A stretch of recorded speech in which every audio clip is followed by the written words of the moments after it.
Para a cobrança de falta para o time do Corinthians, um barriga no fundo, autorizado, levantou na boca, voltou com o Jorge.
O ano era 1910.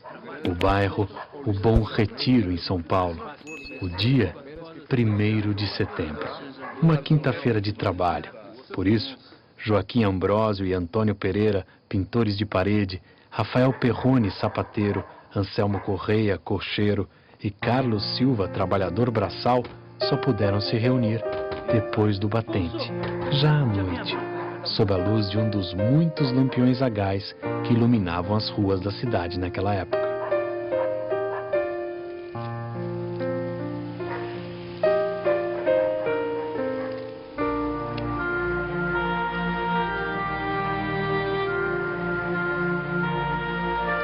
Eles tinham assistido a mais uma vitória do Corinthians Team, clube inglês que excursionava pelo Brasil.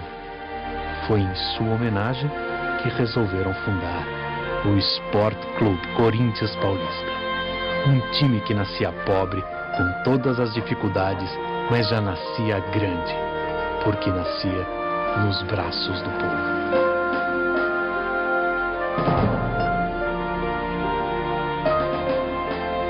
O Corinthians nasce como um clube varziano, não tinha meio termo naquela época. Ou era o tal futebol oficial, ou era o futebol varziano. O Corinthians não tinha bala para pertencer ao futebol oficial, até pela sua origem. O Corinthians, para entrar no futebol oficial, ele precisava abrir mão de algumas condições de nascimento, né? Ele nasceu num clube de bairro, ele nasceu num clube de imigrantes, num lugar de gente pobre. Assim ele permanece até 1913, quando, depois de muita luta, ganha a chance de disputar uma vaga no Campeonato Paulista daquele ano. Em seu primeiro campeonato oficial, o Paulista de 1913, o time termina em 4º lugar. Mas já no ano seguinte, 1914, enquanto a Primeira Guerra Mundial começa na Europa, o Corinthians ganha seu primeiro título invicto, com 10 vitórias em 10 jogos. E em 15 foi para a Liga, foi convidado para participar da Liga. Só que esse convite da Liga dos Ricos trouxe um prejuízo. Em uma jogada muito bem ensaiada pelos clubes da elite, o time fica fora do campeonato da Liga Rica e seus jogadores se espalham pelos outros clubes. Se esses jogadores não voltam para o Corinthians em 16, junto com toda essa crise financeira, com toda essa complicação que se criou, o clube corria um risco de desaparecer. De certa maneira, o Corinthians é a vitória do povo. É dessa época que surge quase que um mito corintiano, do clube que venceu desafios, do clube que foi capaz de superar todas as dificuldades que a gente pode imaginar.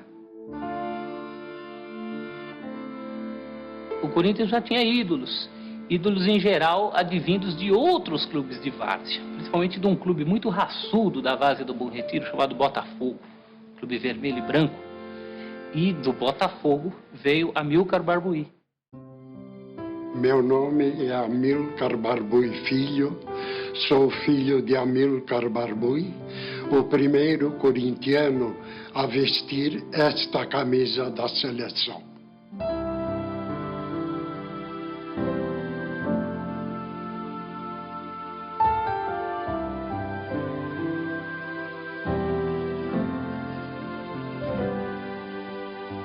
Ele era elegante, calmo, desarmador por natureza, jogava sempre com um lenço branco na mão.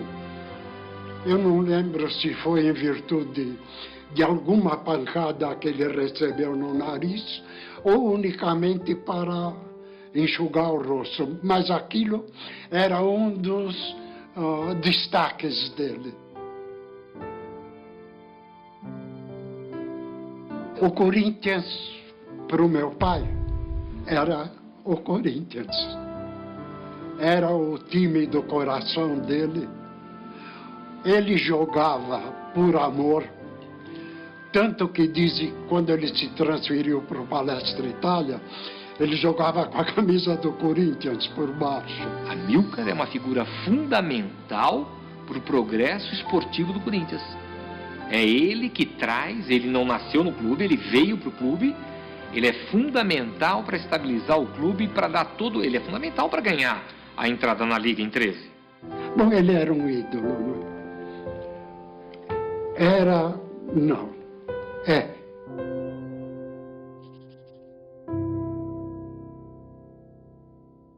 O Neco está tão ligado à história do Corinthians, mas tão ligado à história do Corinthians, que ele deu o dinheiro para o Corinthians comprar a segunda bola de sua existência. Eu dei uma bola até meio usada, já, que era do meu time lá que eu era do Fluminense, um time no Banriqueiro.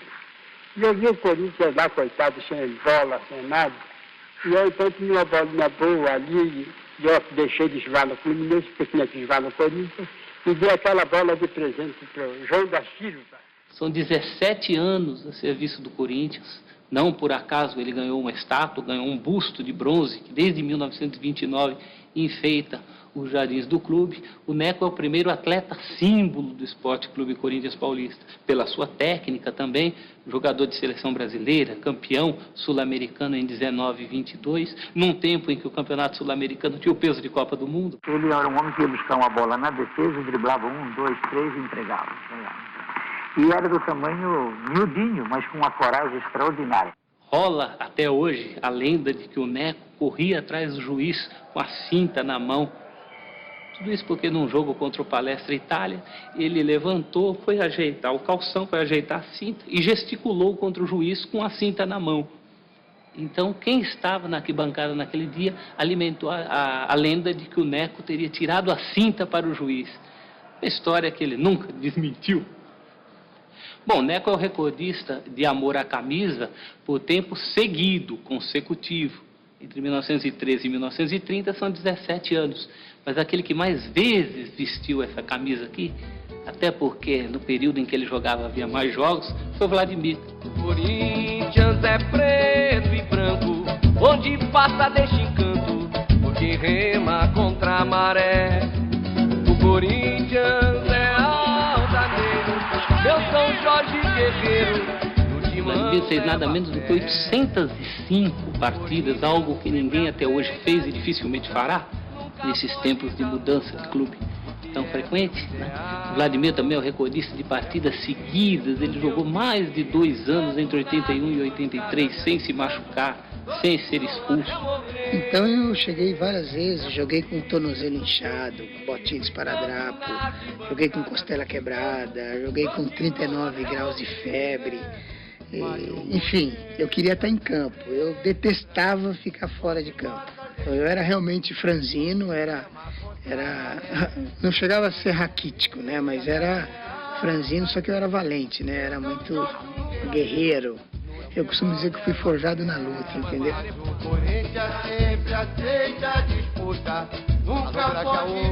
Eu me sinto parte da entidade, é isso.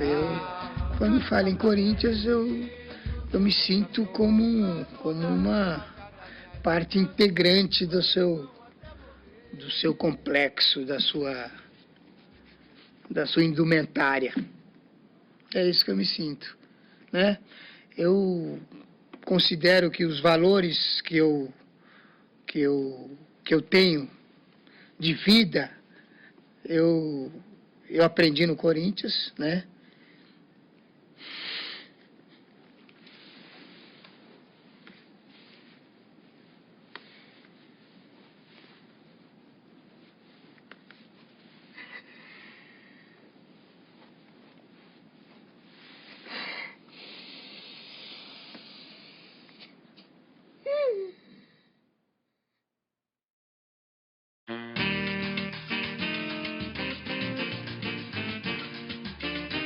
Os loucos anos 20 trazem para o Brasil uma completa mudança de mentalidade. Em 22, ocorre a primeira transmissão de rádio, ainda experimental, realizada durante as comemorações do centenário da independência. São Paulo é sacudida pela Semana de Arte Moderna, que rompe com todos os padrões estéticos e culturais. Um dos expoentes daquele movimento, o pintor Francisco Rebolo, que chegou a jogar no clube, torna-se o responsável pela arte final do escudo corintiano. Corinthians, que recém-egresso da Liga, 3 anos antes, era um clube que ainda procurava se firmar, era um clube que ainda precisava mostrar, jogando contra os grandes, a mesma eficiência que havia mostrado lá atrás, nos títulos de 14 e 16, contra os clubes chamados de segunda linha da Liga Paulista de Futebol. Campeão paulista em um ano especial, o do primeiro centenário da independência do Brasil em 1922. Bi em 23, tri em 24, quando São Paulo é bombardeada durante a Revolução Tenentista e o campeonato tem que ser interrompido. Na volta, o Corinthians ganha com grande facilidade. O Corinthians reina absoluto no futebol de São Paulo. Ponte Grande ficou pequena para o Corinthians. A diretoria, na figura do presidente Ernesto Cassano, foi visionária em 1926 para a compra de um terreno no Parque São Jorge. Tufi, Grané e Deodeb formavam o que se chamava antigamente de trio final. Se enxergava um time do ataque para a defesa. Então lá no final, ou seja, no fim, estavam o goleiro e a parelha de backs. O goleiro era Tufi, a parelha de backs, Grané e Deodébio. Esse era o trio final não só do Corinthians, mas da seleção paulista.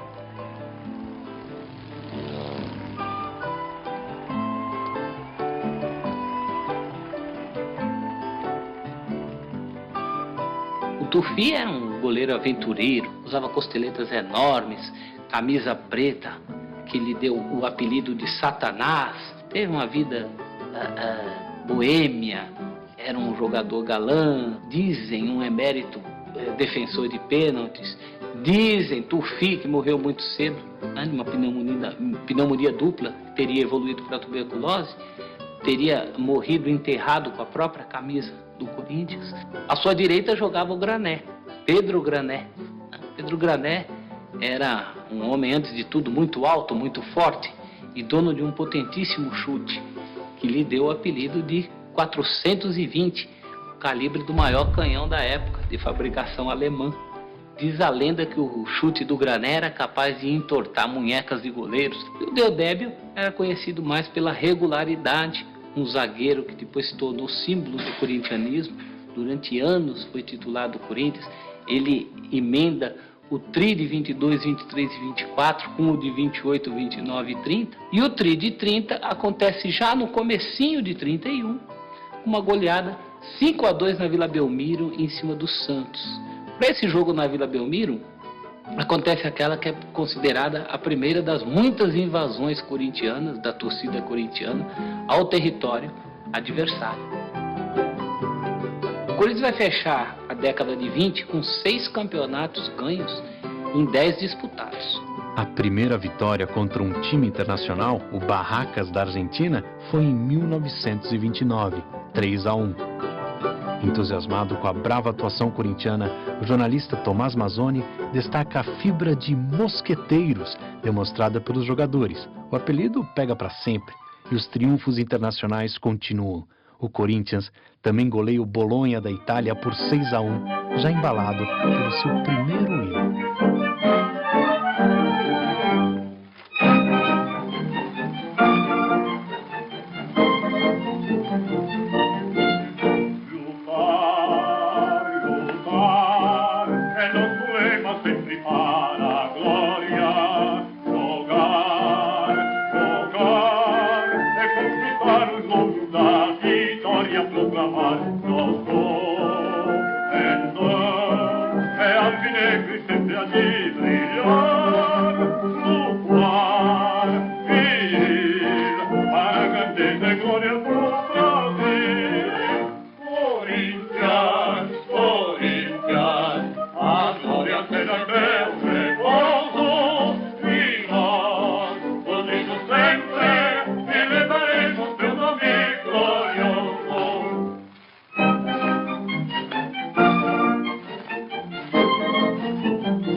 Os anos 30 são marcados pelos ventos das revoluções.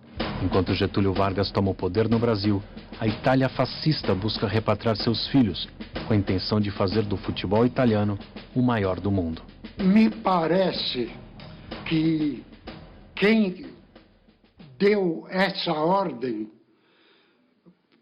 foi alguém chamado Benito Mussolini, para que o Lazio trouxesse aquele jogador da seleção brasileira e, se possível, mais alguns. E alguns jogadores começam a sair.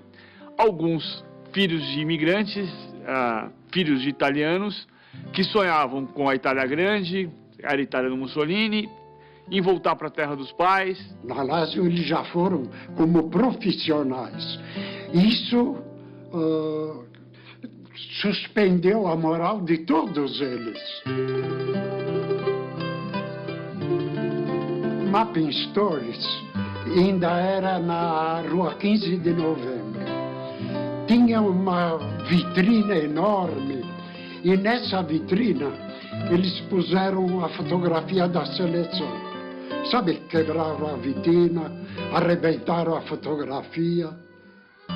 Foi a reação do povo por eles terem ido para a Itália. O Corinthians foi o mais prejudicado porque perdeu 4 titulares e perdeu a hegemonia no seu estado, a hegemonia que era claramente sua.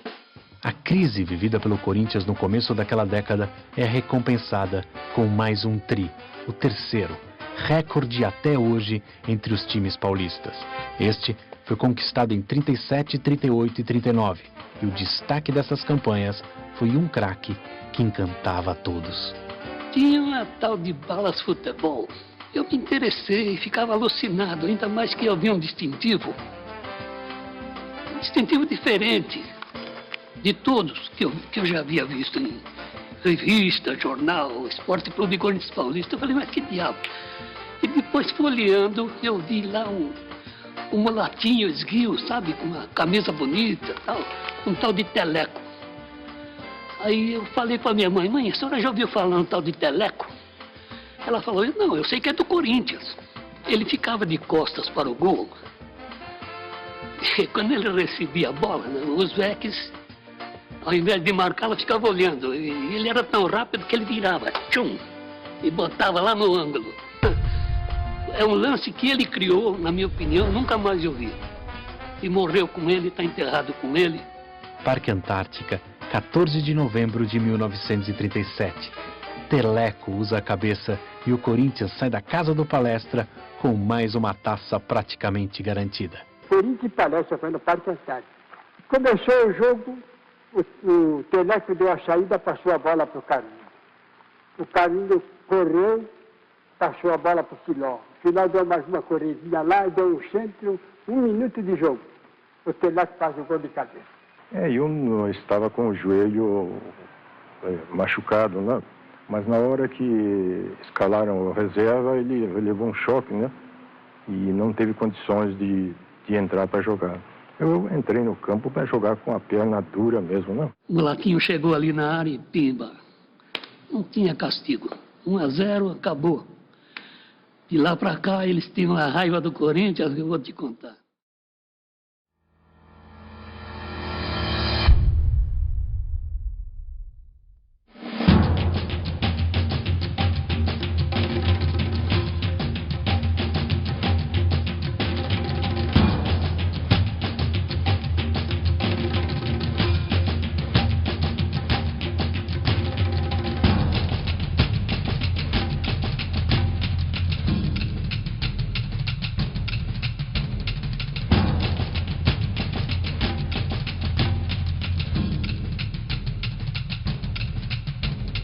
Essa rivalidade que eu acho que já vem lá de 1910, 1912, né? Quando foi fundado os times, quando houve aquela... se desligaram, isso já existe e o bom que o futebol é isso. O futebol te traz essa incerteza, você não sabe se vai ganhar, se vai perder, se é favorito, se não é. Então eu acho que a rivalidade é importante para o futebol. Bom, diz uma lenda que o Palmeiras é uma dissidência do Corinthians. Palestra Itália, hoje Palmeiras, fundado em 1914, o Esporte Clube Corinthians Paulista, de 1910. Não é bem assim. O que acontece entre Corinthians e Palmeiras é um grau de parentesco. No primeiro jogo do Palestra, em Votorantim, em 1915, nada menos que metade do time é formada por jogadores que também jogavam no Corinthians. Algo muito comum até hoje na várzea. Você joga para um time do bairro, passa um caminhão que vai jogar em outro bairro, você vai lá e empresta seu serviço. Quando a coisa ficou séria, quando Corinthians e Palmeiras começaram a brigar pelo mesmo pedaço de queijo, pelo mesmo campeonato, aí teve que se tomar uma decisão. O Corinthians sempre foi diferente. A gente ia jogar contra o Corinthians, existia mais repórteres durante a semana, os torcedores vinham mais, os torcedores até alguns falavam, olha, nós podemos até perder o campeonato, mas não pode perder do Corinthians. O preparo era diferente, a semana era diferente, o olhar do torcedor pra gente era diferente. Pô, é agora, hein? Poxa, é agora, Ronaldo, agora tem que ganhar desse cara. Porque o palmeirense corintiano tem aquela, né, aquele sarro, né, de um tirar do outro, aquelas coisas todas. É coisa antiga, né? É do porco, é do gambá. Isso aí foi em 79, né? Lá, praticamente já na minha chegada em São Paulo, aquele clássico, né? Corinthians e Palmeiras, né? E semifinal, né? Que a gente tinha que tirar o Palmeiras para ir para a final com a Ponte Preta. E realmente eu fiz o gol, né? Foi um gol de canela, chorado, mas a bola entrou no cantinho lá, né? E acabou tirando o Palmeiras fora. E aquele ali pra mim foi o primeiro Corinthians e Palmeiras mesmo. Um jogo difícil, tava 2-1, né, pra gente, né? Tava 1-0, o Jorginho empatou, aí fizemos 2-1. Jogo difícil, o Luiz Pereira, o zagueiro do Palmeiras, e descia. Aí o seu Mário gritava do banco: marca, vai junto com ele, desce pra marcar com ele. Aí o Luiz Pereira desceu, fui uma. O Luiz Pereira desceu, fui outra. Aí o Luiz Pereira desceu, o seu Mário, volta, eu viro você, porra, eu não vou ficar voltando, eu não vou voltar mais. Não vou ficar marcando o Luiz Pereira, pô. Eu sou centroavante, o cara vai e deixa ele ir. O Luiz Pereira foi, nós tomamos uma bola, saímos no contra-ataque, o Ataliba chutou, o João Marcos rebateu, eu fiz um gol. Aí deu uma saída, aconteceu uma coisa, o Luiz Pereira desceu, que aí foi outro contra, os 3 gols igualzinho. Eu acho que foi 38 minutos, 40 e 41. E eu fiquei puto com ele, falei, não vou marcar o Luiz Pereira porra nenhuma, e acabei fazendo os 3 gols em cima, no buraco que o Luiz Pereira deixou. Eu respeito muito o Palmeiras, mas cada vez que eu ganho do Palmeiras eu fico muito contente. Eu acho que a rivalidade é importante para o futebol. Mais uma rivalidade em que você possa ir lá, torcer, sair contente, sair triste, mas que não exista mortes, como a gente tem visto, né? Isso aí eu acho que não é o esporte, não é legal. Bom, pelo jeito ele vai bater direto, né? Não tem nem barreira, hein? É o que ele faz, Veloso!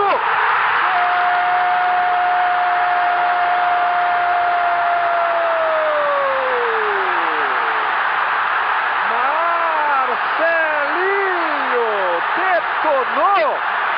Maravilhosa cobrança de Marcelinho! Na marca de 24 do segundo tempo. Quando eu morrer, eu quero no meu caixão. Quero ser cremada, se Deus quiser, quero ser cremada, e a minha cinza vai ser jogada na fazendinha, no Parque São Jorge. E o Neto falou, se ele estiver vivo, ele vai jogar. Senão, vai sobrar para o Lorimar.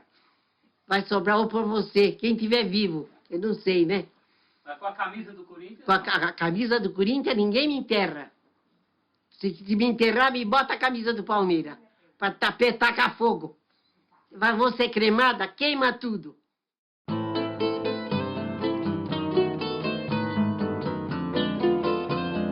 São Paulo já não podia parar. Em 1940 é inaugurado o Autódromo de Interlagos.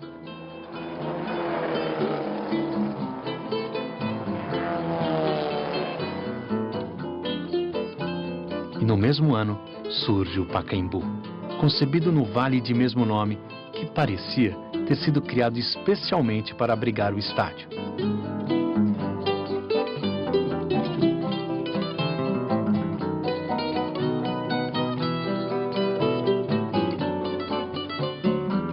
Com um projeto inspirado na estética de Albert Speer, o arquiteto de Hitler, o Pacaembu é inaugurado com um desfile de delegações esportivas no sábado e 2 jogos no domingo. Em um deles, o Corinthians vence o Atlético Mineiro, 4-2. Após a inauguração do Pacaembu, os clássicos se realizam no estádio municipal, mas os jogos de média e pequena importância, o Corinthians continua mandando no Parque São Jorge. A despeito de não realizar partidas com a frequência que deveria, o Parque São Jorge é um símbolo corintiano, um Vaticano, uma Meca, é o lugar onde o corintiano se sente em casa.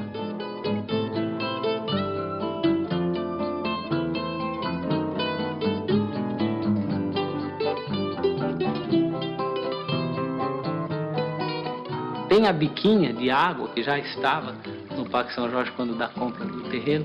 Dizem que quem bebe a água da biquinha vira corintiano para sempre.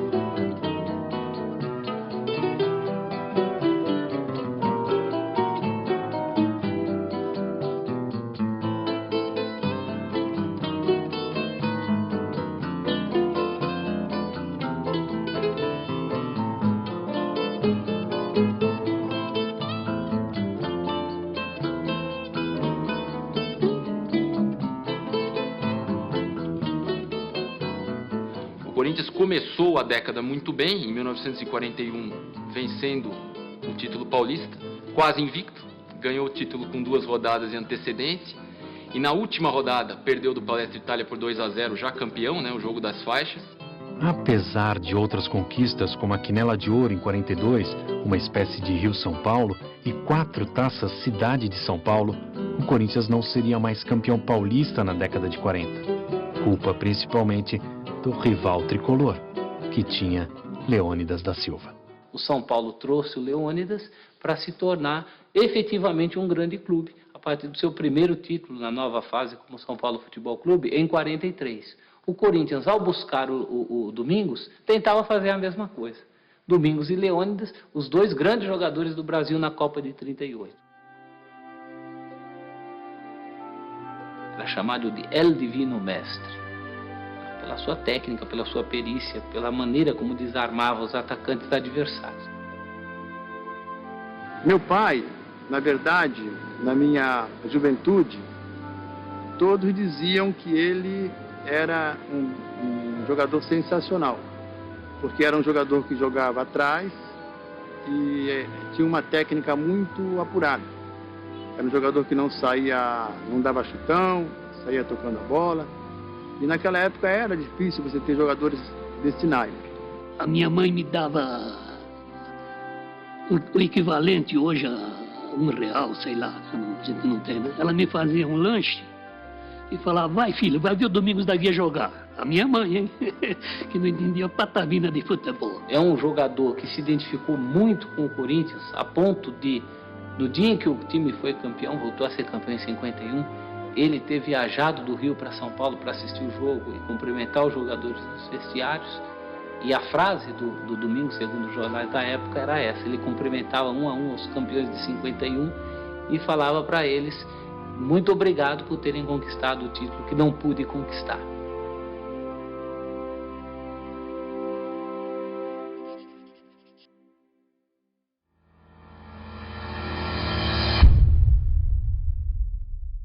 São Paulo é o que tinha um espinho guardado também, engasgado com nós, e nós também tínhamos com eles, né? Nessa época de São Paulo de 77, eu joguei 5 jogos com São Paulo, os 5 jogos eu fiz gol. Eu sei que acho que 2 ou 3 nós ganhamos de 1 a 0, e o outro foi de 2 a 1. Mas entrava Valdir Pérez, eu fazia gol. Entrava Toinho, eu fazia gol. Voltava Valdir Pérez, eu fazia gol. Voltava Toinho, fazia gol. O São Paulo sempre fazia alguns golzinhos, né? Jogar contra o São Paulo sempre tinha que marcar um, deixar um e tal. Aí tinha isso aí, o pessoal brinca também. Contra o São Paulo você gostava de fazer gol contra o São Paulo, né? Quando parecia a gente fazia, né? Teve um jogo que marcou, assim, de poder de reação do Corinthians, foi um jogo, eu lembro do goleiro, que era o Rojas, no Pacaembu. Nós estávamos ganhando de 2 a 0, o Corinthians fez aí nós estávamos praticamente com o jogo dominado, o Corinthians fez um gol, não faltava muito tempo, e aí aquele Pacaembu realmente foi, não sei se tinha cor de torcidas, mas naquele jogo tinha muito mais torcedor do Corinthians, e E aí a gente viu que a coisa perdeu de controle, porque virou uma loucura, não tinha mais tática o time dele, então ficava mais imprevisível e era mais a coisa da força.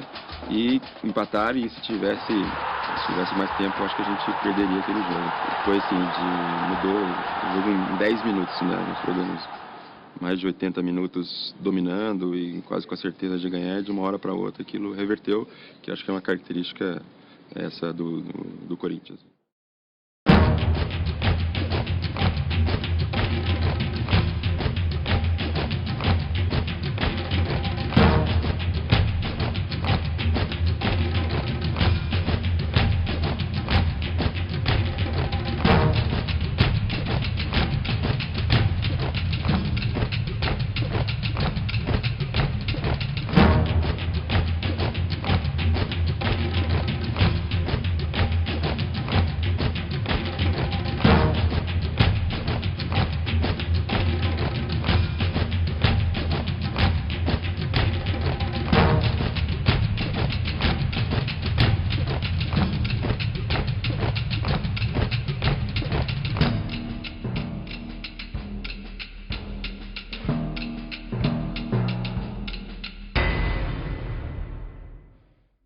Não é só, o jogador não tem só aquela fase boa, só de fazer gol, fazer gol. Tem uma hora que ele vai passar seus 3, 4 meses sem fazer gol. Que é uma fase difícil, então essa fase você tem que superar. Tem que superar, que a gente tem que entender que não é só fase boa na frente da gente, não. Tem as fases ruins.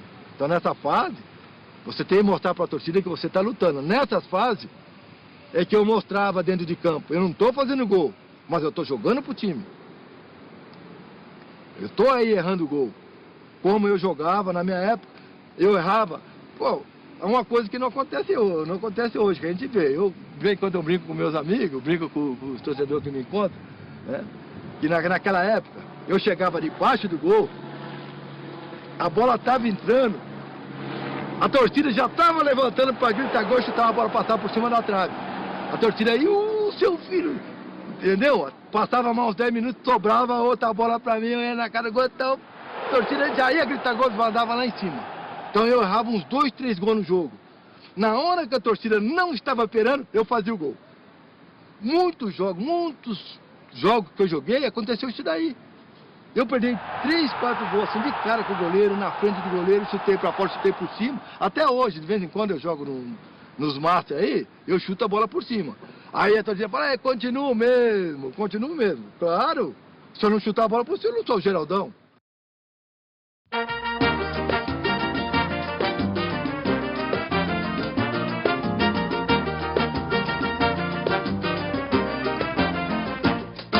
Moço, olha o vexame. Na virada de 1949 para 50, começa uma reformulação do Parque São Jorge. Vocês querem renovar? Então nós vamos trazer o Luizinho, o Colombo, o Roberto, o Cabeção, o Idário. Gente recrutada principalmente na várzea do Maria Zélia, da Zona Leste paulistana, que era um time de várzea muito forte, muito tradicional. E com essa base, o Corinthians vai dar uma guinada na década de 50. Prejudicando hoje o bom crioulo de amanhã. Será distintamente censurado. Se balançar o corpo, vai para mão do delegado.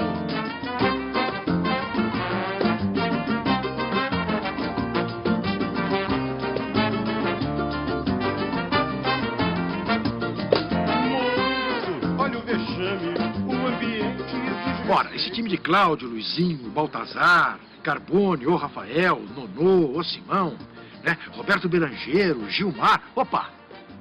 Eram jogadores todos de nível de seleção brasileira. Era um baita de um time, né? Como poucas vezes o Corinthians teve tanto jogador, né? Capaz de servir a seleção brasileira. Cláudio, Luizinho e Baltazar formam a Santíssima Trindade corintiana. Não é à toa que aqui nos jardins do Parque São Jorge há um busto para cada um.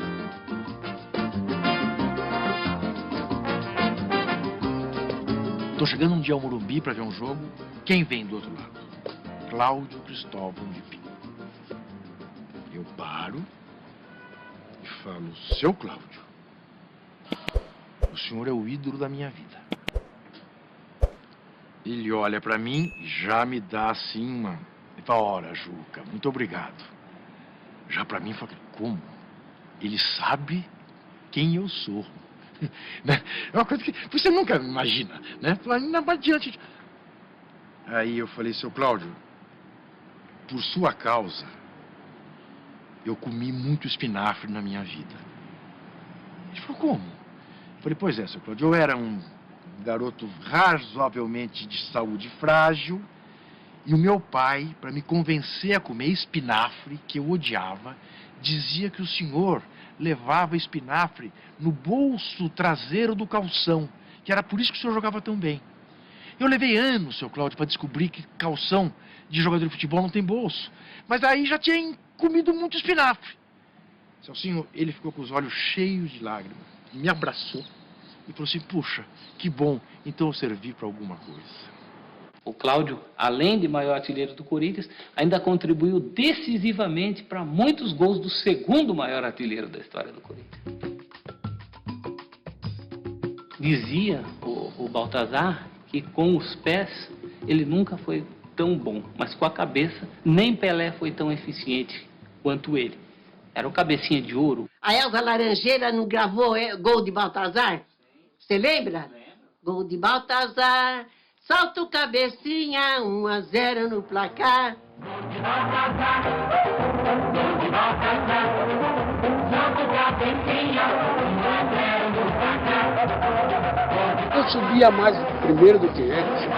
Eu subia primeiro do que eles.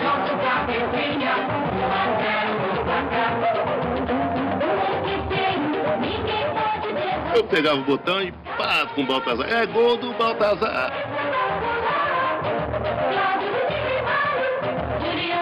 Baltazar ganhou o concurso de popularidade, o craque mais querido do Brasil. Ele ganhou um automóvel. O automóvel dele pegou fogo, a torcida fez questão de dar outro carro para ele.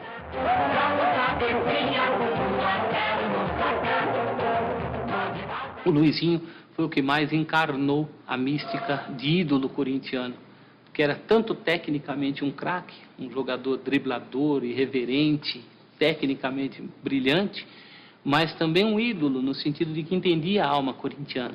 Ele desrespeitava o adversário.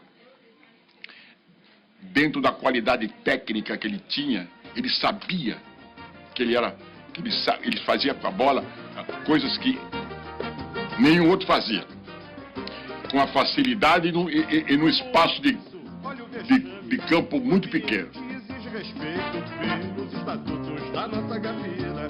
Dança a noite inteira, mas dance direito, olha. E era um artista, a ponto de ter ficado para a história a grande lenda do dia em que ele sentou na bola diante do argentino Luiz Villa, que jogava no Palmeiras. Dos livros mais fortes que eu tinha e que fazia com maior facilidade, coisa de 1 milímetro, 2 milímetros, 3 milímetros, 4 milímetros, é jogar a bola no meio das pernas do sujeito. Às vezes você fala, isso é para desmoralizar. Não. Era um negócio que instintivamente acontecia no momento. Então eu metia muita bola no meio das pernas, de qualquer um eu metia, de qualquer um eu metia. Eu tinha uma facilidade danada para fazer isso. Mas dele, caiu de no jogo, eu metia umas 6, 7 vezes, entende? Era chato. Ao entrevistar o Luizinho, perguntava, mas o senhor sentou mesmo na bola? Ele falava, deixa isso pra lá, isso é coisa de moleque faz cada coisa. Alguma coisa teve. Então... Não, eu não sentei na bola, não. Não, não sei. Moço, olha o vexame, o ambiente exige respeito. Alguns clubes permitem a existência de ídolos que não são necessariamente craques. O Corinthians tem vários. Birubiru, Ezequiel e o Idário talvez seja o primeiro de todos eles. Idário jogava o canhoteiro, eu ouvi algumas vezes, no alambrado aqui, no Pacaembu. Poderia não ser tecnicamente um baita jogador. Mas o cara era foda. O espanhol não tinha a menor dúvida. Dava-lhe uma ombrada e eu jogava no alambrado. E a torcida vinha abaixo. né? Era a raça corintiana. Essa mistura de raça e habilidade dá ao Corinthians o domínio do futebol paulista e brasileiro no começo de década. Em 1950, o time ganha o Rio-São Paulo. Em 51, o ataque formado por Cláudio, Luizinho, Baltazar, Carbone e Mário ultrapassa, pela primeira vez no profissionalismo, a barreira dos 100 gols. Faz 103 e devolve ao Corinthians o título paulista depois de uma década. Em 52, vem o Bi. Em 53, o Rio-São Paulo. Em 54, o Bi no Rio-São Paulo e a histórica conquista do quarto centenário. De maneira folgazã, prejudicando hoje o bom crioulo de amanhã. Será distintamente censurado, se balançar o corpo vai para o delegado. Mínimo de decência pro ambiente familiar.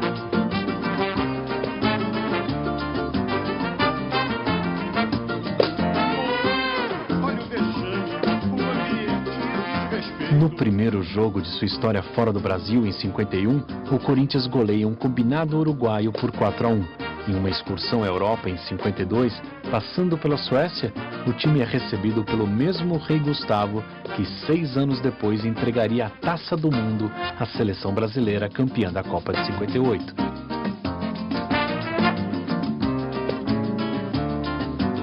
No ano seguinte, 53, é campeão da pequena Taça do Mundo na Venezuela, derrotando Roma e Barcelona. O Corinthians vive seus anos dourados.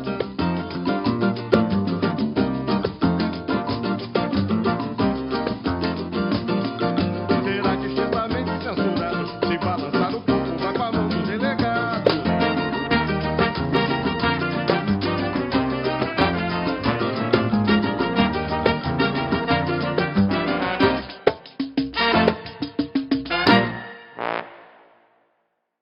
O Brasil é campeão do mundo em 58, quando o Corinthians começa, né, começa a ficar claro o jejum corintiano. Tinha perdido o título para o São Paulo em 57, na final, e, enfim, e o Brasil ganha a Copa no ano seguinte. Mas vamos lembrar, o Brasil só é tricampeão do mundo porque a escalação começa em 58 com Gilmar dos Santos Neves, goleiro do Corinthians, e termina em 70 com Roberto Rivelino, né? Grande ídolo do Corinthians. Está aqui a chave. Nunca ninguém se dá conta disso, mas é óbvio. Não me venham de Pelé, de Garrincha. Essa gente foi importante. Didi, são bons coadjuvantes. De Gilmar, que segurou lá atrás, e de Rivelino, que fechou a contagem lá na frente. Os piores anos do jejum corintiano de 58 a 74 coincidem com o auge do Santos e de Pelé. A gente sofria tanto que faltando 10 minutos, 15 minutos, a gente ia embora. E o corintiano não fazia isso. Só fazia isso contra o Santos. Porque não tinha jeito. Contra o Corinthians dava certo, né? Várias vezes o Corinthians entrava e jogava muito melhor que o Santos. Mas aí perdia pênalti, a bola batia na trave no pênalti, o goleiro defendia o pênalti, e a gente ia lá, pô, acabava ganhando de 1-2-0. Uma vez no Parque São Jorge, o Parque São Jorge apinhado, né? O Negrão foi lá, aquela linha, Dorval, Coutinho, Dorval, Mengalvo, Coutinho, Pelé e Pepe. O Corinthians abriu a contagem com o Cássio. E o que eu me lembro muito era até a reação que o Pelé estava, porque eu fiquei posicionado atrás da onde era o vestiário do clube, do Corinthians. Em cima, fiquei ali em cima. Então eu via só o Negão fazendo assim, né? E os torcedores acho que irritando, falando um monte de bobagem. Geralmente acabava o primeiro tempo, as coisas não saíam muito bem para o Santos. Para mim não estava muito bem, não tinha saído o gol ainda, tal. E quando a gente ia saindo, né, entrando no túnel, todo mundo começava a vaiar. Aí eu falava, tal, bem, tem o segundo tempo ainda, calma, tal. Isso eu cansei de fazer no interior. Ia jogar, pô, no primeiro tempo estava difícil, 0-0, falava, calma, espera aí, tem o segundo tempo. Pô, aí o segundo tempo dava certo virar, aí todo mundo dizia, viu, ele mandou esperar. De repente, segundo tempo, não teve jeito. Fui para casa triste, aborrecido, porque eles viraram o jogo. Negrão, eles foram lá, acabaram com o Corinthians, dentro do parque. Mas se o Santos tinha um rei, a partir de 65 o Timão passou a contar com Roberto Rivelino, o reizinho do parque. E ele apareceu no infantil do Corinthians, né, no time de infantil. E logo ele se destacou e veio pro profissional, né? E dali à frente é aquele Rivelino que todo mundo conheceu, né?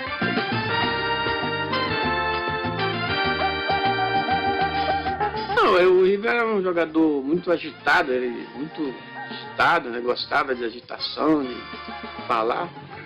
E a chuteira mais velha que tinha, ele gostava de jogar com aquela, né? E é com Rivelino em campo que o Corinthians enfim se vinga de Pelé e quebra o tabu de 11 anos contra o Santos.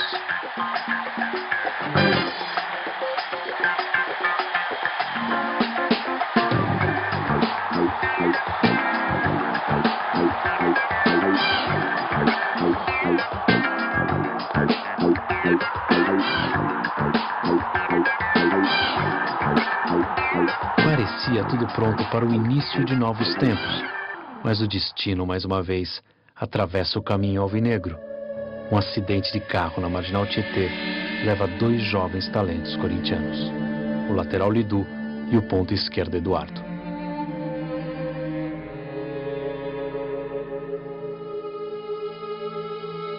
E aquilo foi uma perda irreparável. Como jogadores, como pessoa, como ser humano, você entendeu? Aí o clube caiu, a equipe caiu muito.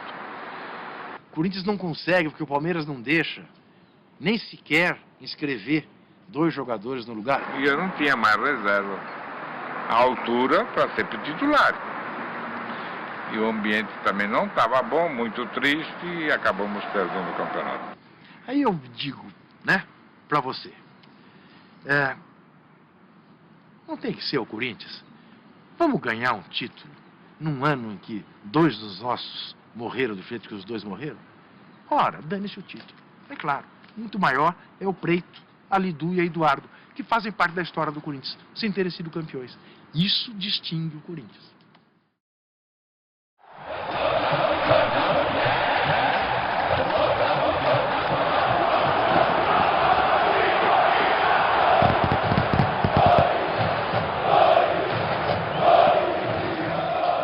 A Gaviões da Fiel nasceu, primeiro, da vontade de um grupo de torcedores que toda vez sentava junto, não tinha torcida organizada. Então foi na garagem da casa do meu avô, lá na Alameda Santos, que em 1969 a gente se reuniu, os 12 fundadores, nos reunimos a primeira vez, para decidir como que a gente ia formar essa torcida organizada e que nome ela teria.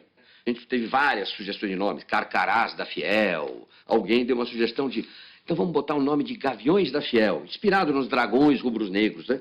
Porque o gavião representa independência, força. Não tinha ideia que um dia a Gaviões fosse se tornar o que ela se tornou. Eu acho que eu me orgulho de eu ter começado um movimento, que depois o povo, né? Quem fez a Gaviões foi o povão. O povão da periferia, não foi o Chico Malfitani, o Igor, não, foi o povão mesmo, o povão corintiano da periferia que fez esse movimento. Então mostra a capacidade que o povo da periferia, o povo tem de se organizar, de fazer um movimento. A gente tem hoje 87 mil sócios, né, desde os primórdios aí de 1969, e hoje a gente tem a gente é uma grandeza, né? Assim, eu costumo dizer que aonde o Corinthians estiver, Gaviões vai estar lá. O objetivo da Gaviões da Fiel nunca foi a guerra física, era a guerra do ponto de vista das ideias. Tanto que na época, quando começou a campanha da anistia, Gaviões foi na Gaviões que se levou pela primeira vez uma faixa pedindo anistia ampla, geral e restrita num evento público. Não existe um prazer, alguma coisa que me dê mais prazer do que você gritar um gol do Corinthians ali no estádio, num jogo Corinthians e São Paulo, uma final de campeonato, aquela, sabe, quer dizer, aquela paixão de se abraçar o desconhecido do teu lado, o cara suado, tá fedido, eu também tô fedido, o cara tá cheirando a alho, entendeu? Você abraçar o cara, ai, irmão, quer dizer, chorar, vibrar, então...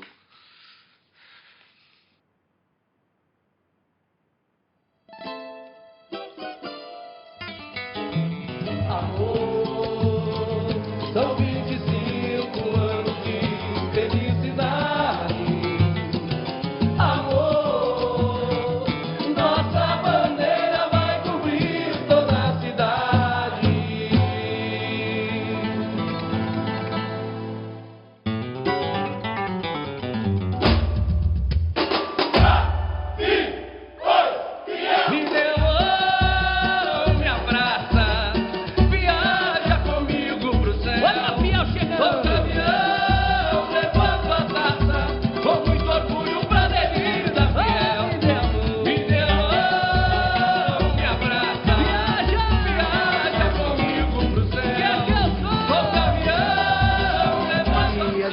nosso segmento do carnaval, que também é um segmento muito especial, né, que todas as pessoas que já passaram por aqui, que estão aqui até hoje, já conduziram isso também com amor, para mostrar para o corintiano no mundo inteiro que a gente consegue fazer uma festa bonita para homenagear o Corinthians.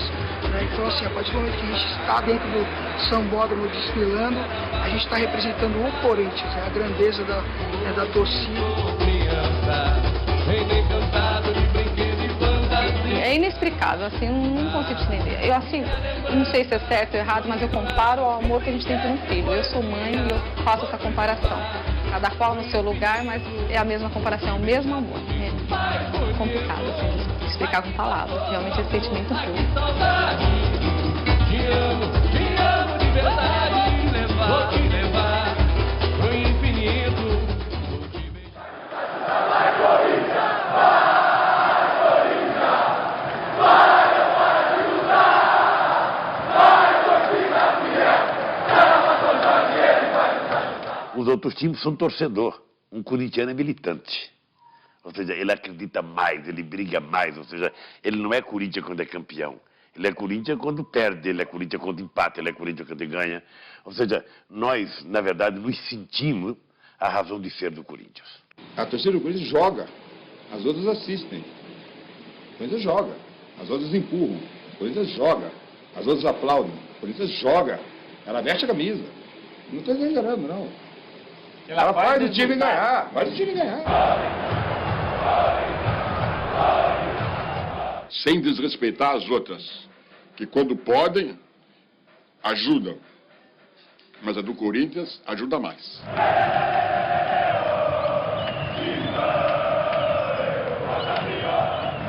Isso passa pro jogador. Querendo ou não, o cara pode ser um nhaca, um sono lascado. O cara pode estar num sono violento. Mas a torcida gritando aquele incentivo, uma voz só dentro do campo. Então essa é a grande diferença. Essa é a grande força que tem o Corinthians.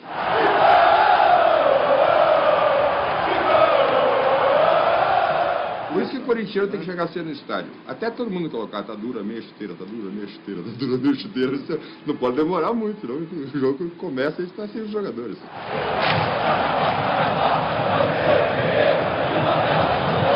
O torcedor, ele ganha jogo.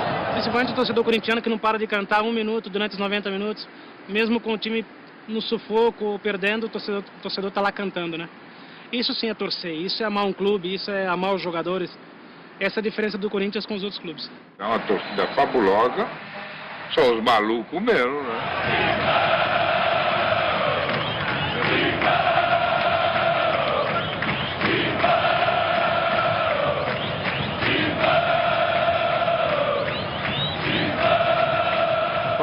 Qualquer torcedor que é fanático faz qualquer loucura. Cheguei a apanhar. Corinthians e Ponte Preta, eu apanhei. Levei, eu não tenho vergonha de falar, mas eu dei também. Eu dei uma no saco do cara. Eu não podia com a mão, foi com o pé. Mulher com 20 anos para ter nenê e tem que sair no meio do jogo correndo porque começou o trabalho de parto, então tudo... Corintiano é diferente mesmo. Tem gente que passa fome para pegar um dinheirinho para juntar e para ir para o Corinthians, para o jogo. Para onde o Corinthians for. Eu agora mesmo como presidente, eu vejo pela internet, ou seja, um tempo dentro o Corinthians jogou, eu estava num país, era 3 horas da manhã, sabe, deixei ligado para assistir o jogo. Você não viu eu no estádio, meu filho? Você precisa ver eu no estádio. Eu escandalizo até a mãe que está morta. É mole, não é mole, não. Uma vez, um rapaz ficou 3 dias na porta do hotel para ganhar uma camisa do Corinthians. Quando nosso diretor conseguiu uma camisa para ele, ele chorava. Eu estava na arquibancada. Eles paravam de gritar Corinthians e eu olhava para cima, assim, porque eu ficava sempre no cano, em primeiro lugar. Cambada de viado, filhas da puta! Vamos gritar Corinthians! Eu viajo 400 quilômetros de ônibus ou com os colegas meus para vir aqui para fazer essa história. Eu quero participar da história do Corinthians. Eu faço parte do Corinthians. Eu amo o Corinthians. A minha vida é o Corinthians. Minha mulher me falou um dia, e vou te abandonar. Você abandona, mas eu não abandono o Corinthians. Eu não abandono o Corinthians. Tem milhões de mulheres no mundo. Se me abandono hoje, eu procuro outra amanhã. Mas o Corinthians é um só. Eu amo o Corinthians. E esse amor ao Corinthians teria sua expressão maior em uma tarde de muita chuva, 5 de dezembro de 1976.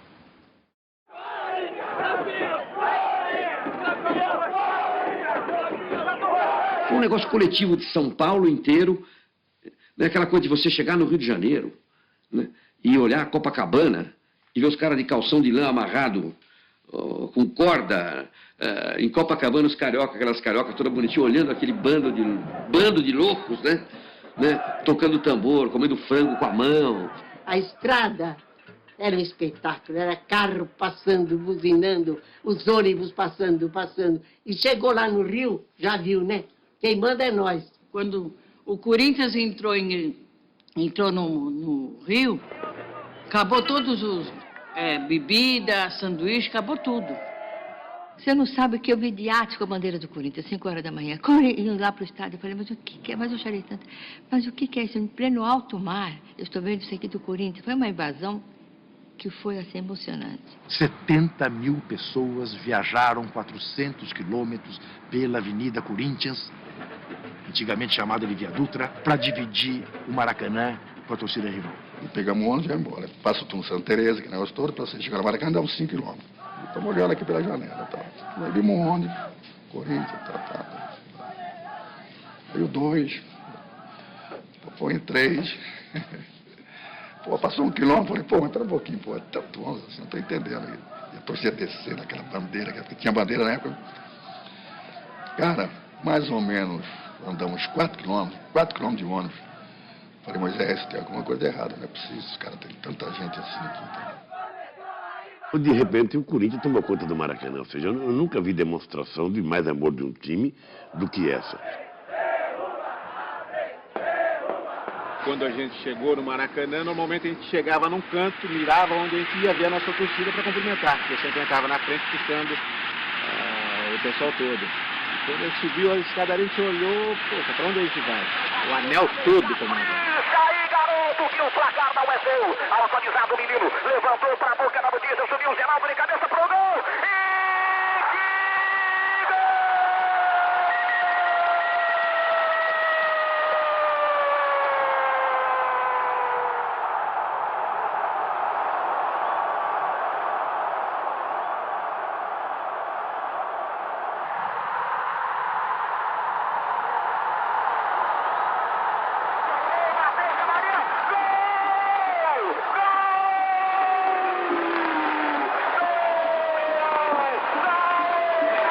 E aquele momento, para mim, foi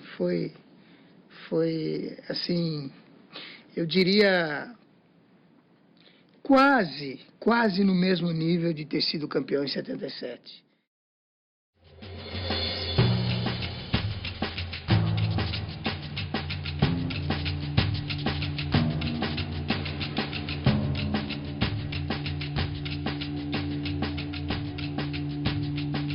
Eu vou te contar uma coisa, bicho. 22 anos, num time do tamanho do Corinthians, ficar sem um título é dolorido.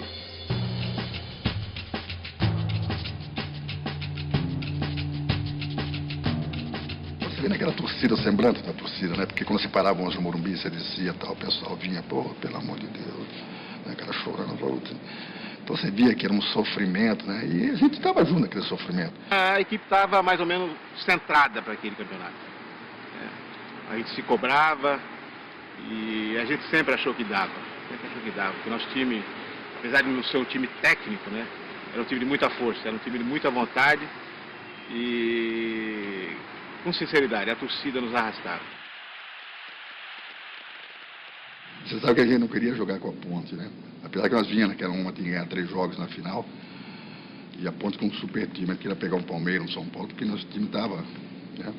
Não que seria mais fácil, mas seria muito mais diferente, porque a Ponte Preta era ruim para jogar contra a Ponte Preta, um baita de um time.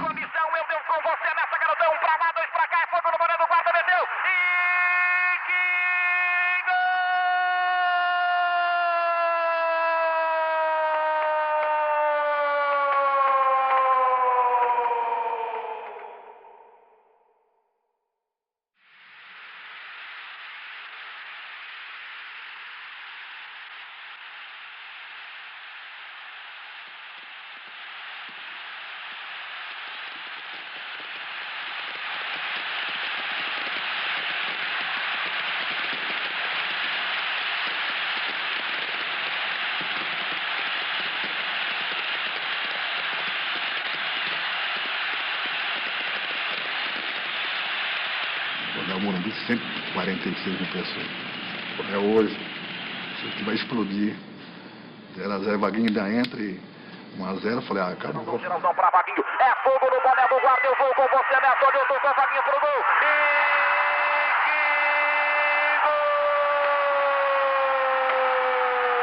Aí deve sair felicidade, né? Tomar aqueles 2 gols. Expectativa, correu, bateu pro gol. Gol! Do meio da avenida, sobrou o rebote, a Rui Rei olhou, tocou pro gol. Gol!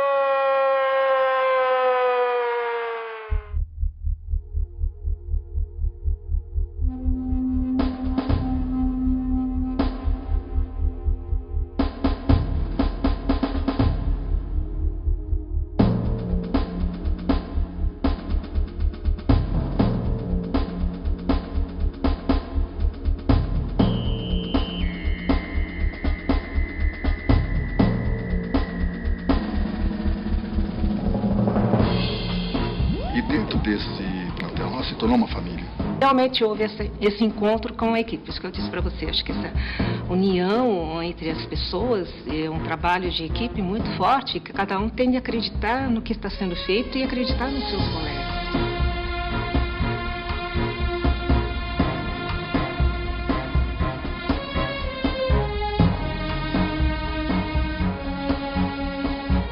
O Brandão, por exemplo, foi para mim célebre, uma pessoa importantíssima naquela conquista, pelas atitudes que ele tomou antes, né, da final. Treinamento. Foram 22 anos, 8 meses e 7 dias de espera. Mas finalmente, aos 36 minutos e 48 segundos do segundo tempo, o corintiano solta o grito preso na garganta. Pedaço, Zé Maria, confusão na boca do gol, tentou Basílio de cabeça, tentou Basílio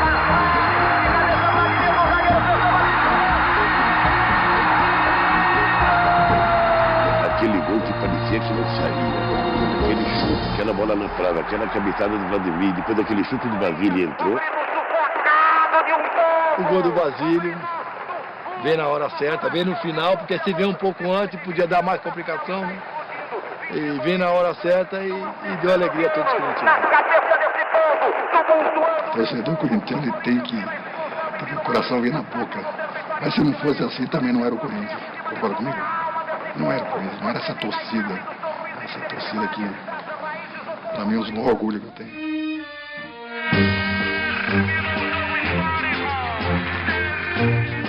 Quando nós terminamos o jogo contra a Ponte Preta, eu me lembro que a gente, lá do canto, a gente direcionou para o banco e a gente saiu correndo para cumprimentá-lo. Eu acho que alguma coisa direcionou para que a gente fosse dar aquele abraço nele, nos levantamos, né? E agradecemos por tudo que ele nos fez e pela satisfação que ele acabou dando para nós jogadores e para o próprio torcedor, né?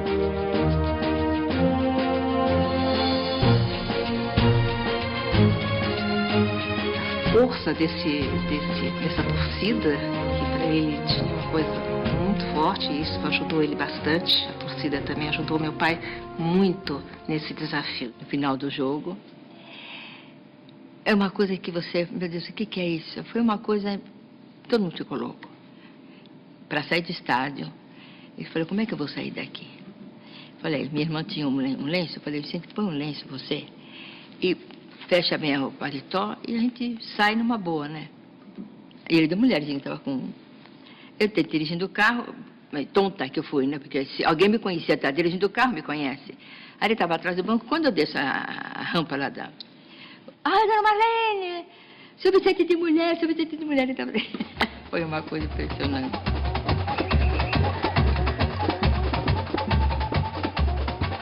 A vibração que foi também centralizada aqui em São Paulo, né? Do torcedor, a aproximação do torcedor foi muito maior. Então ali a gente sentiu a força do torcedor corintiano, o coração do torcedor corintiano. Nem jogo de seleção brasileira me emocionou tanto como aquela conquista.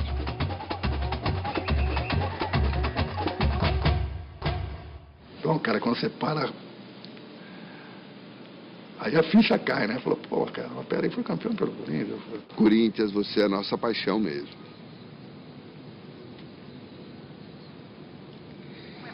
Eu boto o pé nessa cabecinha, garotão Zé Maria. Está autorizado, vai chover lá dentro da boca da botija, barreira por 2 homens. Correndo pro pedaço, Zé Maria, confusão na boca do gol. Tentou, Basílio de cabeça, tentou, bateu lá.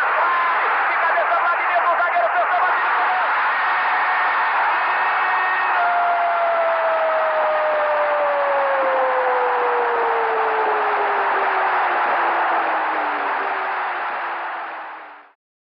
O Corinthians sempre arrastou multidões e sempre arrastou fanáticos pelo futebol, então não tem jeito.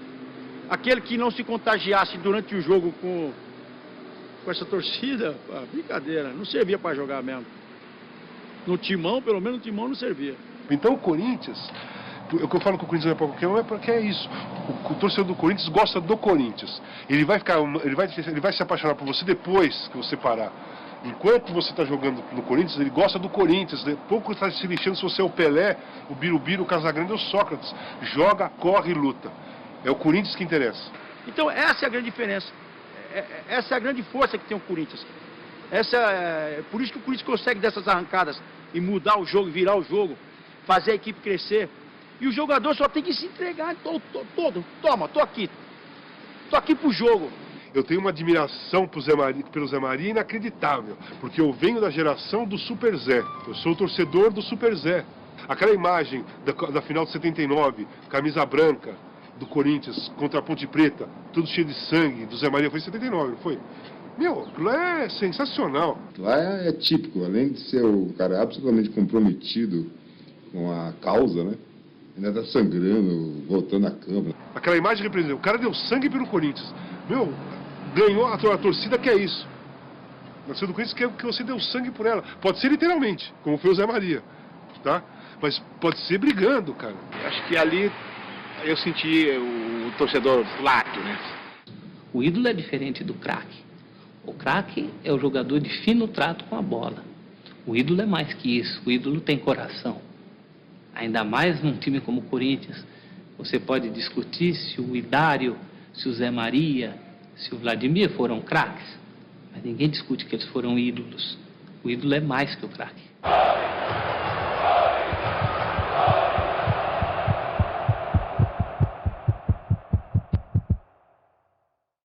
Em 79, Sócrates e Palinha. E aí o Corinthians resolve virar um pouco aquilo que outros, né, achavam que só eles poderiam ser. Academia, e universidade de futebol, e futebol refinado. O Magrão e o Palinha resolveram mostrar que era possível. Eu senti assim meio assustado, mas só que o meio assustado me dava muita tranquilidade. Mentira. Porque eu nunca me senti... Mentira! Mentira! Baixinho, para de falar mentira, rapaz. Dá licença, menino. Só. Não, esse aqui não. Cadê o cabelinho? Vai mais de 20 anos que eu não vejo essa coisa. Ele falou 30. 30 já? Você tá velho, hein? Porra, você tá velho. Eu sou avô ainda. Nós tínhamos uma simbiose. O meu cérebro com as pernas dele. É inteligência com as pernas, né? Depois que você saiu, eu fiquei atrás de um até o Biro pegar no breu.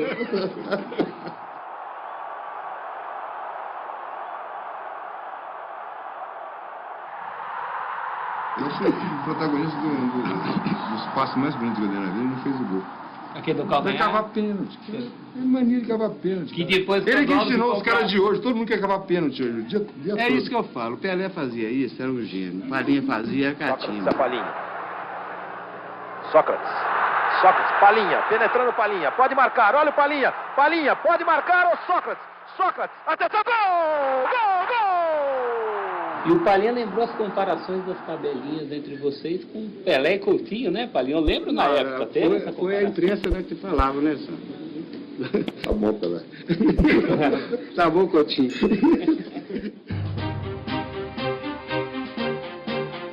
No Brasil do começo dos anos 80, abertura política, fim da censura e diretas já eram as palavras de ordem. No Corinthians, democracia. A democracia corintiana. Era um momento muito importante, porque os jogadores ajudavam a decidir as coisas, os jogadores davam palpite, davam opinião, ou seja, não era alguém mandando, era um coletivo decidindo as coisas. E foi um momento em que o Corinthians ganhou muita coisa.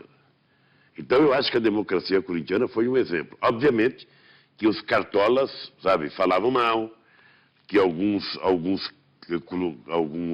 cronistas esportivos que não gostavam da democracia falavam mal. A grande maioria da imprensa era contra a democracia corintiana, mas era a esmagadora maioria era contra. Isso é farra, isso é bagunça, isso é justificativa para jogador faltar, para jogador não concentrar, para jogador beber. E ali nós juntamos um monte de gente que, se não tinha articulação política, se não tinha discurso político, tinha sensibilidade política. Chamar a responsabilidade também. Tinha sensibilidade, porque não dá para fazer... Tem que ter um retorno, né, também, né? Não dá para você fazer um movimento daquele em que o auxiliar de roupeiro tinha o mesmo peso que o diretor de futebol, ou que o jogador da seleção, que era eu, o voto dele tinha o mesmo peso. Não dá para fazer isso com duas pessoas. Todos estavam envolvidos, obviamente, todos estavam envolvidos. Cada um com o seu estilo. Na época dessa mudança, numa conversa franca com o técnico e com a própria direção, dos casados não concentrarem, virem na hora do jogo, o solteiro concentrar um dia antes, que era normal. Então, eu acho que foram mudanças positivas que veio para o bem do esporte no modo geral. A proposta de fazer uma autogestão era um barato, né? Você imagina um país numa ditadura, criarmos uma discussão política em cima da autogestão. Nós escolhemos o nosso chefe. Que se perguntar para jogador do Corinthians, não se perguntar para ninguém. Acabou aquele negócio de... E aí, o que você acha? E o cara respondendo, não, eu darei tudo de si para essa torcida que tanto... Não, começou a acabar com esse tipo de coisa, sabe? Começou a se perguntar o que você pensa disso, e política, e cinema, e música, e sociedade, e os jogadores começaram a ser porta-voz de um movimento realmente democrático em todos os sentidos, não no sentido político, no sentido de vida. O Corinthians vira nacional, de fato, em 82, 83, menos pelo bicampeonato paulista e mais pela discussão que o Corinthians suscitou no Brasil inteiro sobre como devam ser as relações trabalhistas num clube de futebol e também no embrião da campanha das diretas. Repita aqui, doutor! Repita aqui! Se a emenda for aprovada, você não vou embora do nosso país! Eu acho que é o momento em que o futebol fica inteligente no Brasil. O Brasil que sempre foi do futebol, né? Sempre tivemos, há muito tempo a gente já tinha um futebol respeitável e campeão. Eu acho que ali é a maioridade para o futebol inteligente. Nós carregamos um peso muito grande. Eu tomava 5 blitz por semana na rua, da polícia. Os jornais, os críticos sempre acusando o Sócrates de irresponsável, de alcoólatra, eu de um drogado e tudo mais. O Vladimir porque era negro. Eu acabei sendo preso dia 23 de dezembro de 82, depois do Campeonato Paulista. 1000 ameaças, né, chegavam pra gente ali. Nós éramos 30 pessoas contra o mundo. As nossas armas estavam em campo. A democracia corintiana foi a participação do futebol, a participação do esporte na luta pela redemocratização do país.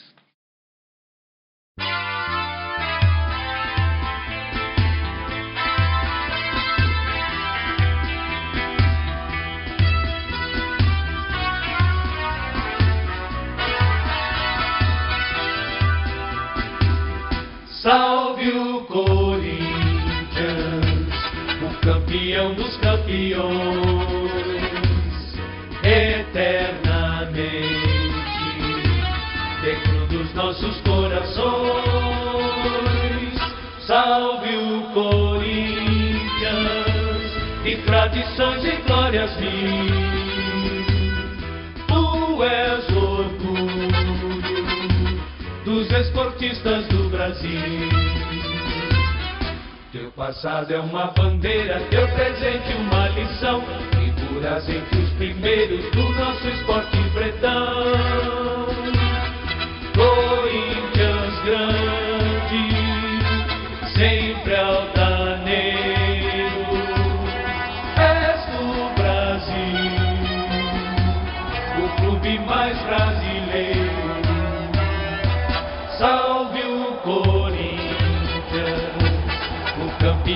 seremos campeões eternamente dentro dos nossos corações. Salve o Corinthians de tradições e glórias mil. Tu és o orgulho dos esportistas do Brasil. Depois de conquistar o Brasil com suas ideias, o Corinthians conquista, no fim dos anos 80, mais um título de centenário, o da abolição. Faltava ainda um brasileiro, que não demorou para chegar.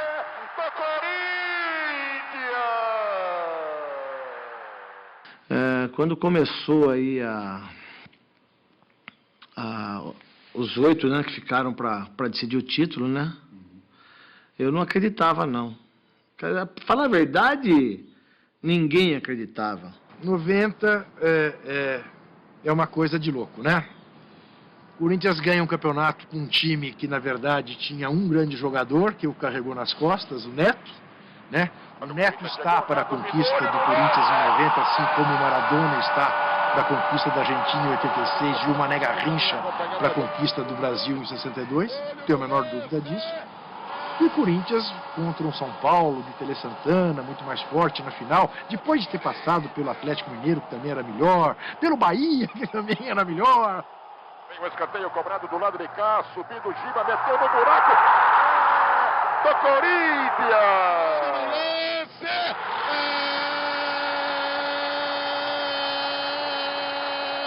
Do Corinthians!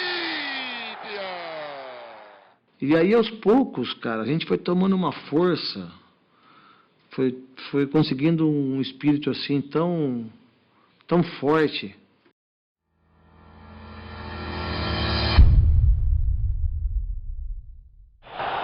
O Corinthians vai tentar o seu primeiro título brasileiro.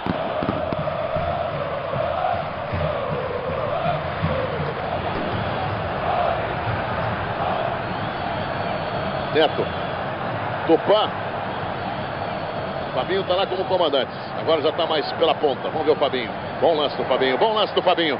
Tupanzinho. Fabinho fechou. Grande. Entre as pernas. Fabinho. Olha o gol. Olha o gol.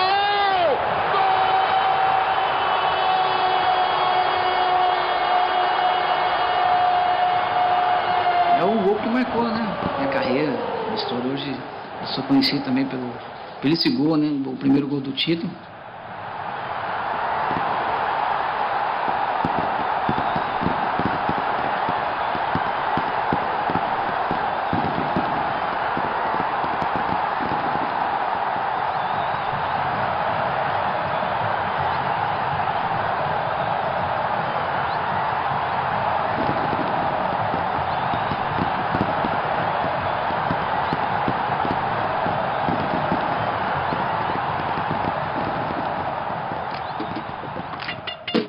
Em janeiro de 94, a sirene da Fazendinha anuncia uma nova esperança.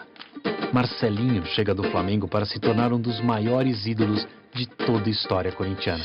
Com ele, o Timão fatura sua primeira Copa do Brasil em 95.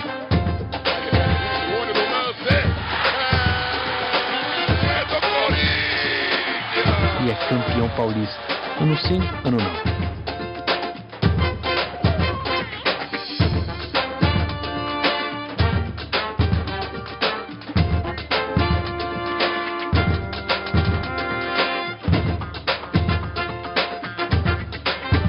Marcelinho é um dos grandes responsáveis pelo domínio corintiano no final da década.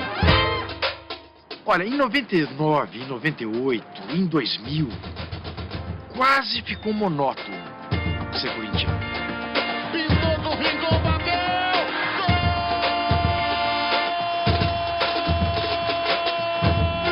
E Marcelinho, gol!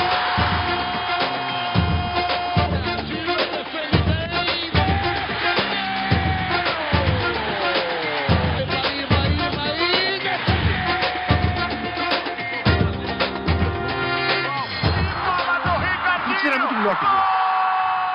Quando a gente foi bicampeão brasileiro, ganhando as duas finais de times mineiros, fizeram de tudo arbitragens horrorosas contra o Corinthians, e mesmo assim o Corinthians passou por cima e acabou campeão. Sabe, a gente fala, pô, vamos arrebentar hoje? Vamos dar show hoje? Vamos passar por cima hoje? Vamos pra porrada hoje? Vamos.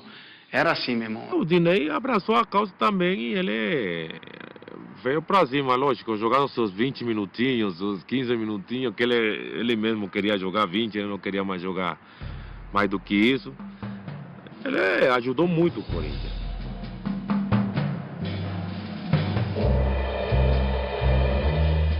Chegou o Marcelinho, cortou por dentro, Edilson na cara do gol, vai bater uma no gol, Dinei! Gol! O pessoal tá recuando, ele agradeceu, olha o gol! Gol! Aí eu brincava com o Rico, falando, Rico, bola desse time sou eu. Você joga 90 minutos, vocês não resolvem nada. Bola só aqui, em 20 minutos resolve mais que você. Esse vagabundo de fogo. Dividiu, ganhou, olha o gol!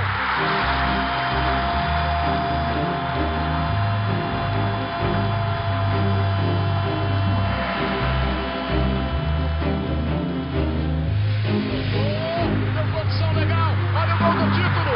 Gol! Passou, botou,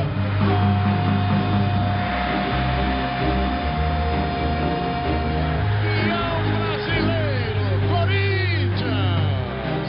Corinthians! 2-0, passa a festa, torcedor do Corinthians!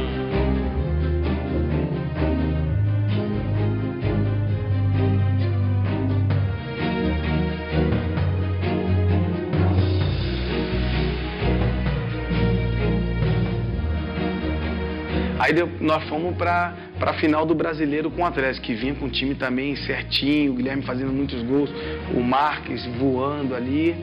E daqui a pouco, não sei quanto segundo, o Atlético faz um gol. Daqui a pouco faz o segundo, 2-0 ali. 2-0 pro Atlético, e 2-1, e 3-1 pro Atlético. E já não era a mesma história do Cruzeiro, porque o Cruzeiro foi 2-2, e aí 3-2. O segundo jogo, uma vitória de 2-0 no Morumbi.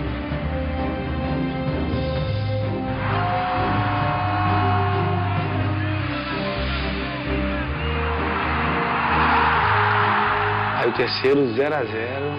Lembro que ainda carimba uma bola na trave lá de falta, que poderia ter já eliminado tudo. O título era do Corinthians de novo. E mais uma vez, por merecimento, muita alegria, conquistamos o segundo título não, né? Mas o terceiro título brasileiro, um bicampeonato.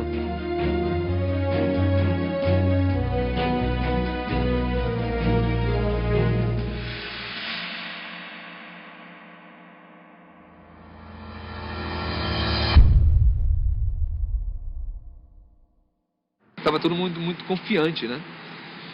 E foi uma fase linda, né? Eu acho que esse Mundial foi maravilhoso.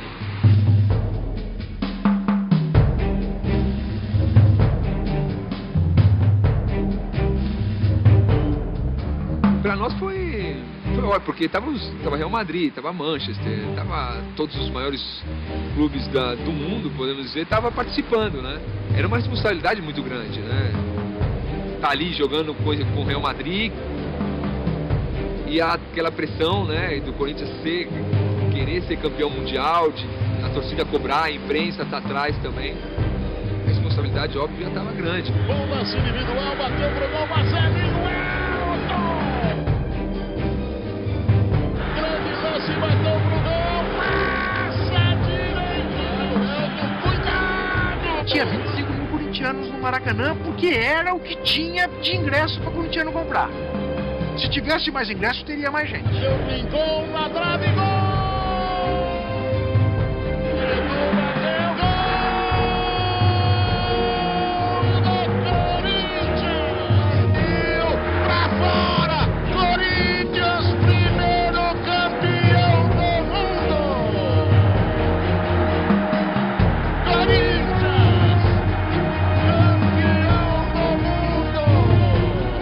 Esta corintiana no Maracanã!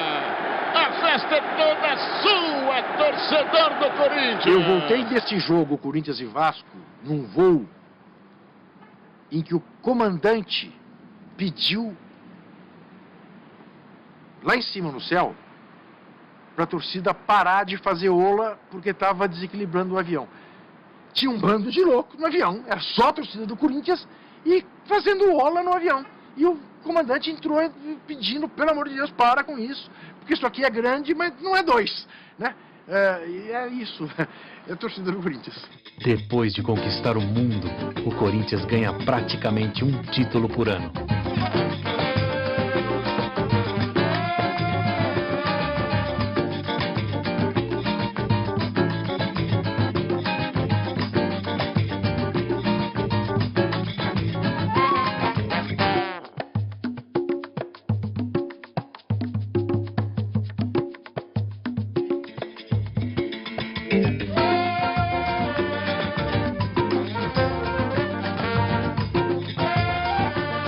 Em 2005, o Timão conquista seu 4º campeonato brasileiro.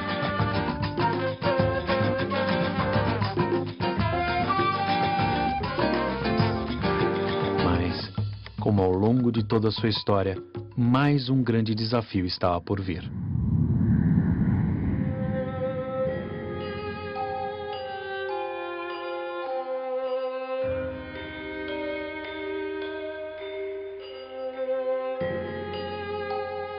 Eu, particularmente, ainda tinha esperança.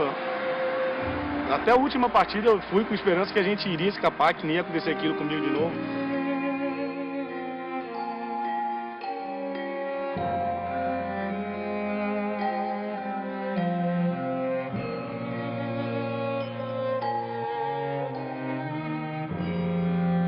Hoje a maior dor que eu tenho como ser humano foi o dia que o Corinthians caiu. Foi muito difícil e deixa pra lá, vai. Foi o modo mais difícil de aprender, mas felizmente aprendemos, né?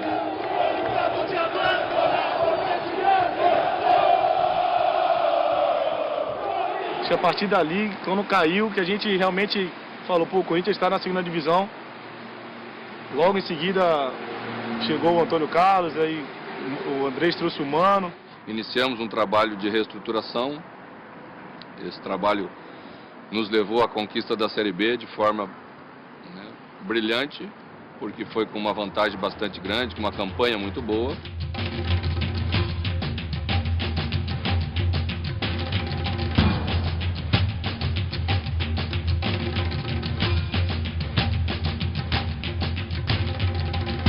O Coringão voltou.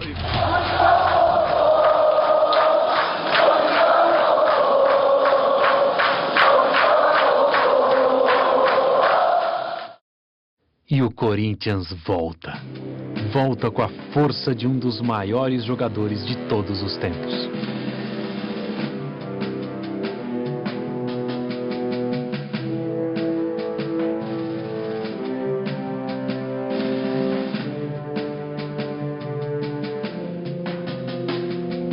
Até o clima conspirou para aquele clássico terminar da maneira como terminou.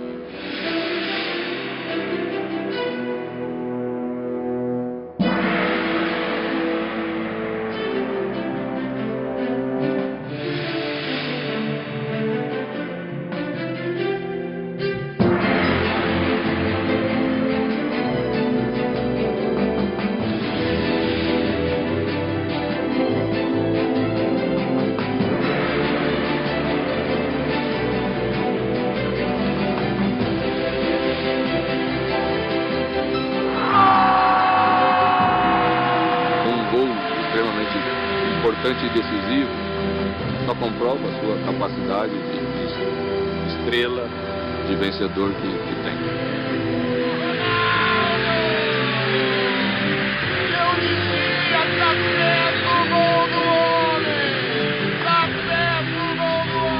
Então, marca Corinthians muito forte, a marca Ronaldo muito forte. 2 guerreiros, 2 raçudos, vamos dizer assim. Juntos, deu no que deu. Brasil balança! Lançado, partiu depois, pode sair o gol do Ronaldo, pode sair! É dele! É dele! Gol!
Quem pode explicar a garra de um jogador que passou por 8 cirurgias para se tornar em 2006 o maior artilheiro de todas as Copas?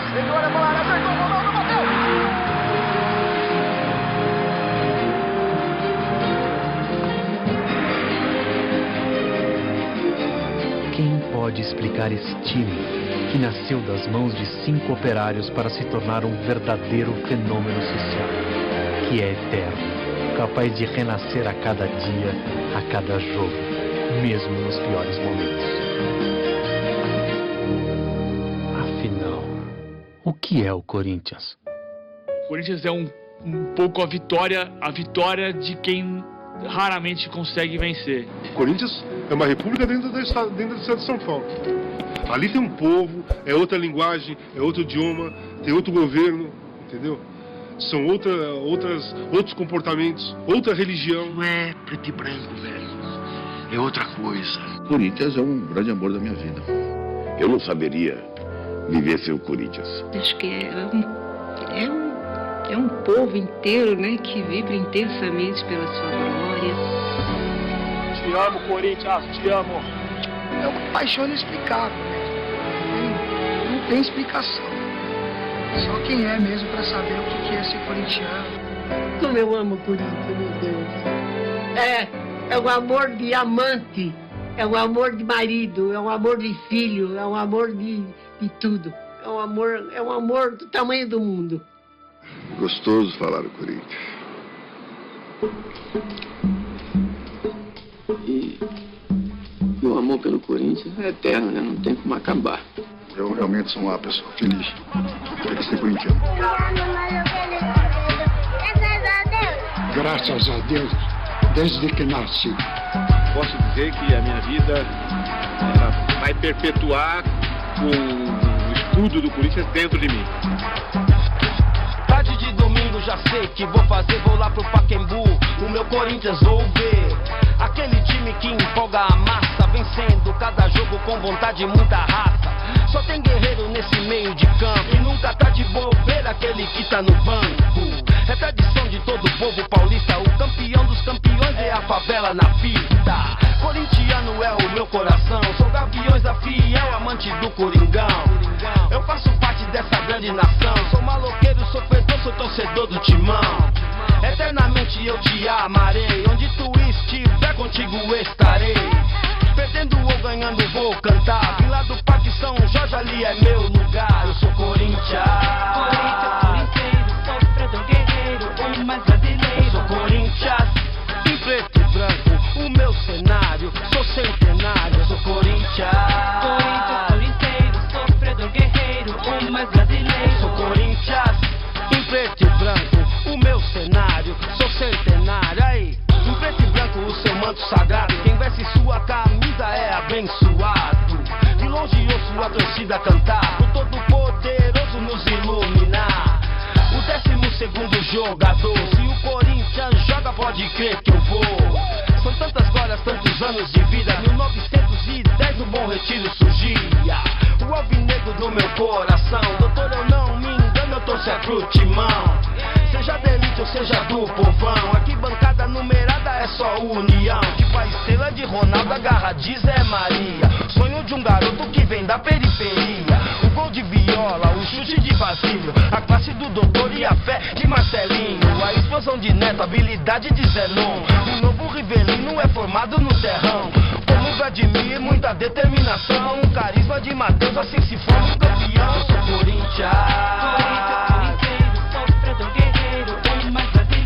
Corinthians, em preto e branco, o meu cenário, sou centenário. Eu sou Corinthians, corinteiro, sofredor, guerreiro, o mais brasileiro. Sou Corinthians, em preto e branco, o meu cenário, sou centenário. Lê, lê, lê, lê, lê, lê, lê, lê, lê, lê, oh. Timão, eu.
sou centenário. Tá gravando já? Só falta meus cabelos, rapaz. Você parece. Você acredita que não sabia que o Paulista cruzava o Augusto? Todo mundo morando aqui. Vambora, vai. Se mudasse a mão de direção da rua, ele chegava para ser Barcelona, ele perderia o Corinthians. É mesmo, pai? Tarde de domingo já sei que vou fazer, vou lá pro Pacaembu. O meu Corinthians vou ver. Aquele time que empolga a massa, vencendo cada jogo com vontade e muita raça. Só tem guerreiro nesse meio de campo e nunca tá de bobeira aquele que tá no banco. É tradição de todo o povo paulista, o campeão dos campeões é a favela na pista. Corintiano é o meu coração, sou gaviões da fiel, amante do Coringão.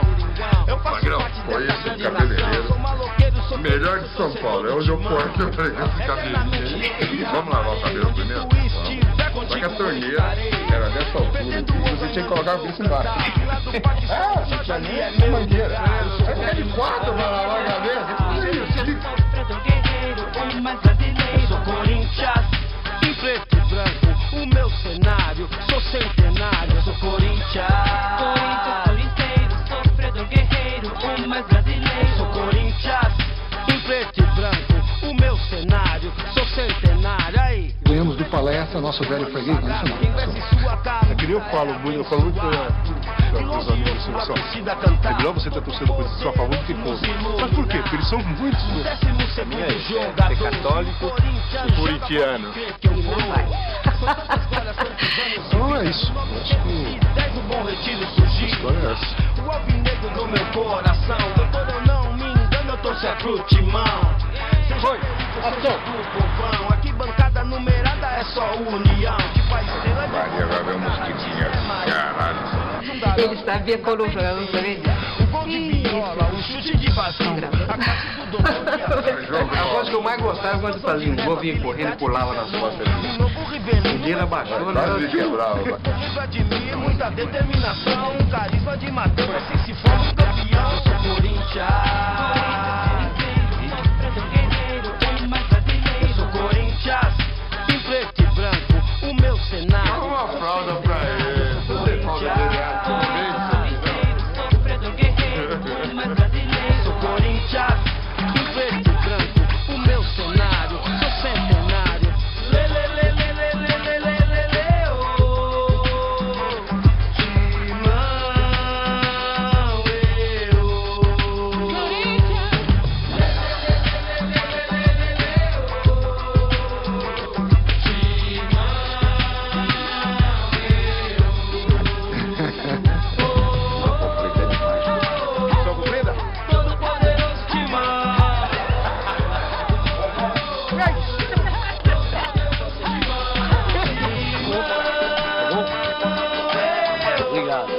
Legal é que eu tô liberado.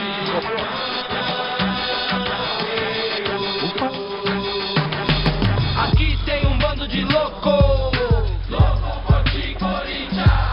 Aqueles que acham que é pouco, eu vivo por ti, Corinthians. Eu sou Corinthians. Sofredor guerreiro, o mais brasileiro. Sou Corinthians, em preto e branco, o meu cenário, sou centenário. Sou Corinthians. Sofredor guerreiro, o mais brasileiro. Sou Corinthians, em preto e branco, o meu cenário, sou centenário. Neto e Amilcar, Tufi, Grané e Deodébio, Jango, Brandão e Dino, Cláudio, Luizinho e Baltazar, Gilmar, Rincon, Gamarra, Givanildo, Geraldão, Tupanzinho, Ataliba, Ezequiel, Garrincha, Domingos da Guia, Adro, Balinha, Birubiru e Teves. Nós que tá.